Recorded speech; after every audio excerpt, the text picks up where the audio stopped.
Välkommen till programmet Tro och under som vi sänder från Mediemission. Och varje söndag kväll så är det en god tradition att få möta er alla vänner ute i Sverige. Vi har ju varit på kanal 10 nu i över 10 års tid. Fantastiskt, och vi är så glada över att samarbetet med kanal 10 fungerar så väl. Och i vårt arbete, vårt missionsarbete, så har vi fått nåden att verka och jobba utöver hela vår värld på olika sätt genom mediekampanjer, konferenser, humanitär hjälp, bibeltryckning, och det bara växer hela tiden. Och vi brukar i varje program försöka fokusera i varje fall på ett projekt som vi jobbar med just nu, eller ett land eller ett område.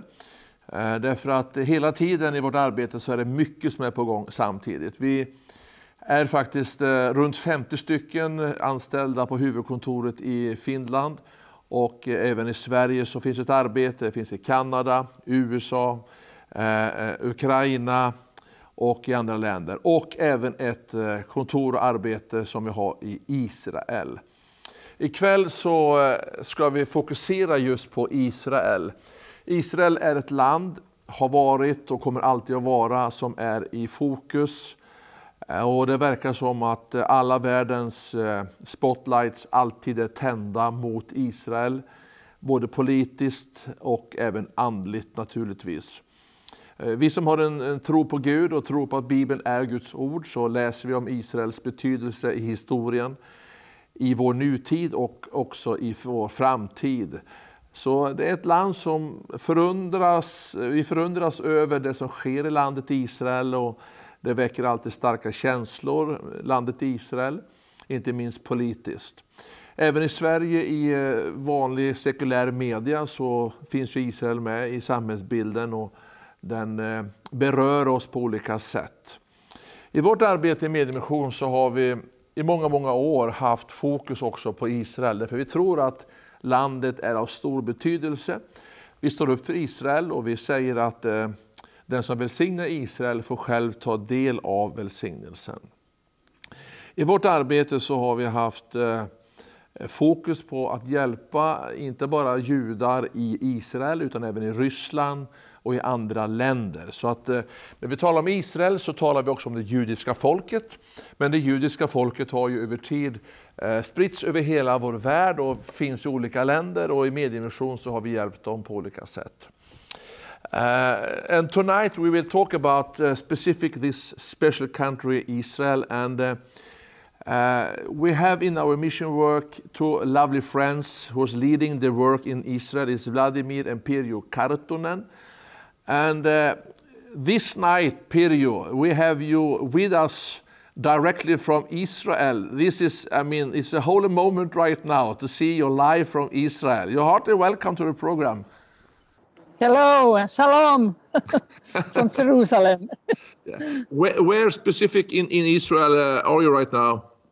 I am really, you can say, in the center of, heart of Jerusalem, and I can say it's the heart of Israel. This is an administrative quarter behind me. All these buildings here, there's a Ministry of Finances, Ministry of Foreign Affairs, and we are just out of the Ministry of Tourism, where we had an interview with the director of religious tourism of Israel. Very interesting interview there. Wow. So, yeah. I must say directly in the program here that I'm so jealous about you, that you are in Israel and I am here in the cold Scandinavia. Yeah, you can be jealous. Yeah. But Pirjo, you and your husband Vladimir has been leading the work we have, Israel work. You have been so faithful, and you have really a heart for the Jewish people, not just in Israel, but also over the whole world, and also especially maybe Russia. But first, Pirjo, we are middle of a pandemic still, and I must ask you, people are asking what the restrictions and the conditions in Israel, how is it right now? Yeah, it is a hard situation, but it is... You can say it's like a waves. It goes up and down, and just recently it went here in Israel up again, and they are very already far with the third vaccination here. And but now, last days, it's going a little bit more down again. But when we talk about travelers and tourists and pilgrims, we don't really see anybody here. It's only local people. And restrictions are that when you go to shops and cafeterias, you have to show so-called green passport, that you are like we foreigners, we have an entry permit to come to here Israel, and that we are vaccinated and we are healthy, and we have, before we left Finland, we have to have this PCR test, and then in Tel Aviv airport we had it again, and just yesterday we had it a third time so that we can enter tomorrow in our airplane. So there are restrictions, yes, but you can live with it. Yeah. Matt, I can see that the people behind you, they're running and they don't wear some masks, no? No, not outside. But as soon as you enter inside, you have to have a mask. Okay. Yes. Okay. But Peter and Vladimir, you are there right now, and I have to ask you, what are you doing there right now? I mean, during your trip, because I understand that you are not laying on the beach with some cola drink and, just relaxing. You're working hard. Yes, really hard, because we haven't been here almost for 2 years, and we are really lack of new programs. We have been shooting from morning to evening and traveling around all Israel, from south to the north to Galilee, and here with professional tour guides here. And after this interview, we still continue. And in addition, we have met many local congregation representatives with pastors and so on, and they are so happy to see us. They are hugging us in spite of the corona virus. They are so happy that somebody comes to see them, and they want to talk. And also that not only this Christian congregation, that we had a very interesting appointment with the deputy mayor of city Rishon LeZion, which is the fourth city after Jerusalem, Haifa, and Tel Aviv in Israel. And he welcomed us very warmly and was showing us around his city, the new plans, and we had a small gift for the aid for handicapped children, and we visited with him in a place with a school with small children, and that welcome has been really, really warm. And there are not enough time to have all the visits that we should make, because our main goal is also to make all the time new programs. We have made now about 10 new programs in these 10 days, so at least one program a day. Yeah. I mean, I know that you have always been working hard, and you have always been focusing on do very good work, and we know that God has laid his hand upon you, of course. But now, I mean, the challenges are still there because we are middle of the pandemic. And when you talk about, I mean, the pastors and the Christians there, the future, what do you say about the future? I mean... The future is always, of course, but unfortunately, I have to say that everybody in each congregation, they said that Christians, and generally here the people, but also it's especially among the Christians, people are very divided because of this corona vaccination. There are some churches, unfortunately, they have closed down completely. They are fighting that only those people who have got vaccinated can go inside, and some people say that no, we take everybody, and then there are very strong opinions pro and against this coronavirus vaccinations, and it's a sad thing, and it makes people a little bit hard. When we talk about evangelism, when we ask this pastor, how do people today take gospel? I said, people are hard, they don't want to hear. They don't want to hear. They are so fed up with this system, and they don't know what to believe. And there's so much propaganda going on here, much stronger, at least what I see in Finland. If it's in Finland strong, here it is really, it divides churches. It's a thing. But I think we hope, and God is still working here. I don't have no doubt about that. So this will also go go away somehow. Yeah, I used to say that God, this pandemic that occurred was not, a surprise for God, because God is knowing everything. But in the middle of the storms, in the middle of the circumstances, God is always find a way to spread the gospel, of course. But it's sad to hear that churches has been closed down and shut down, and also divide people, because this is not what the will of God, of course. But you feel, there is still hope. There is still hope, and just yesterday we had this tour guide. We were walking around this city of Rishon, which is now really a big city.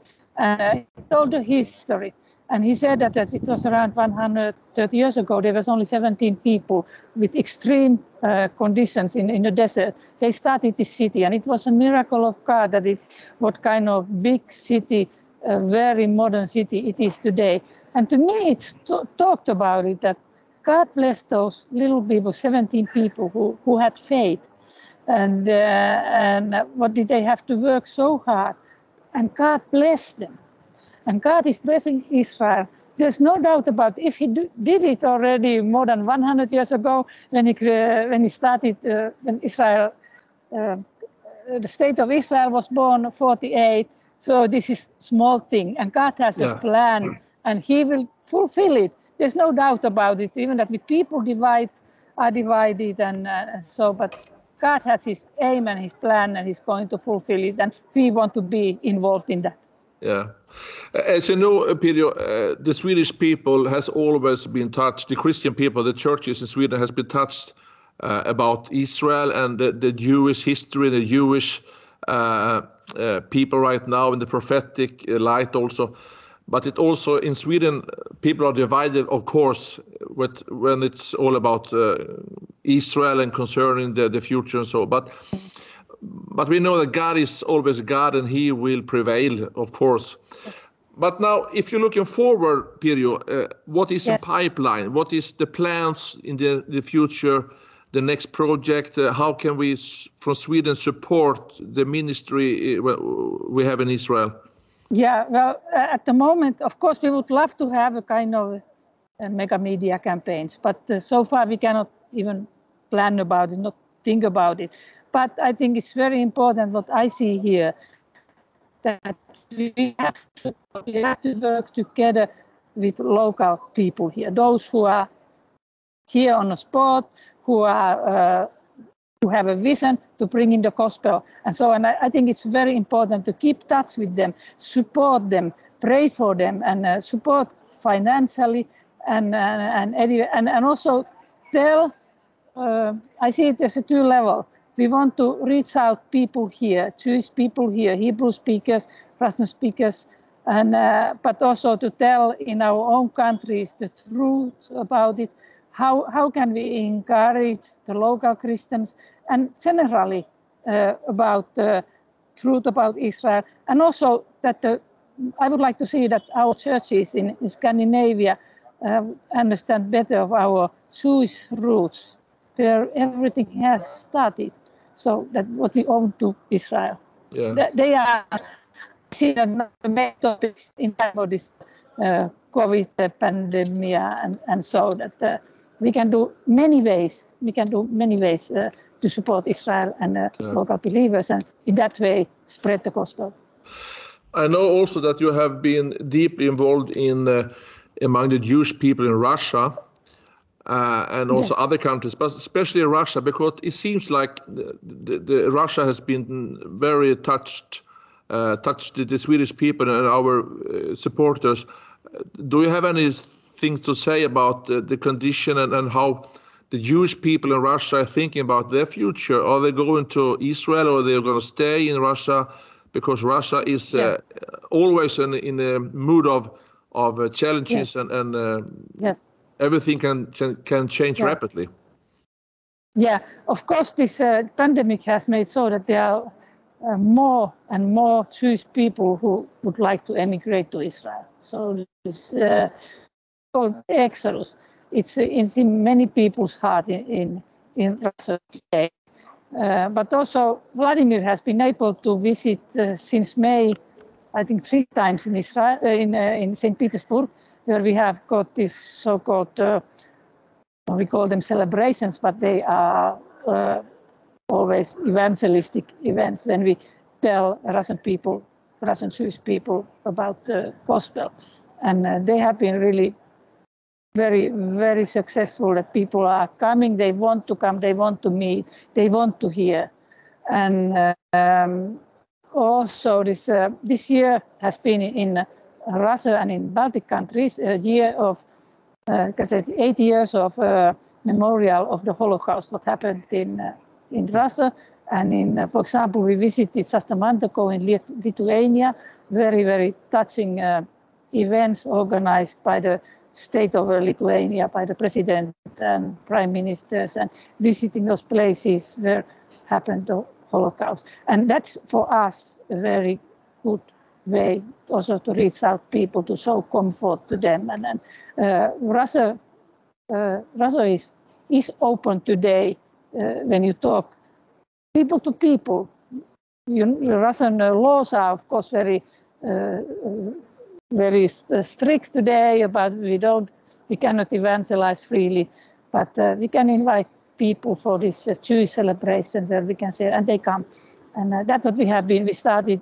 Also, we haven't got these meetings in Corona time more than a year. So, but now Vladimir, because he is a double citizen, he's citizen of Russia and Finland, he can go there.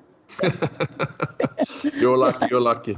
Yeah. It's always it's always so informative things you have to say to the Swedish supporters and friends, because we know that Israel is in our hearts, even if we don't talk about it so much, some of us, and some other of us speaking a lot of Israel, because there's a foundation, of course, in our belief, and we believe that Israel is always a kind of every other countries in the whole world has the spotlights towards Israel and what's happening there. So I know that you need a lot of prayer, because what you're doing is also challenging the spiritual realms.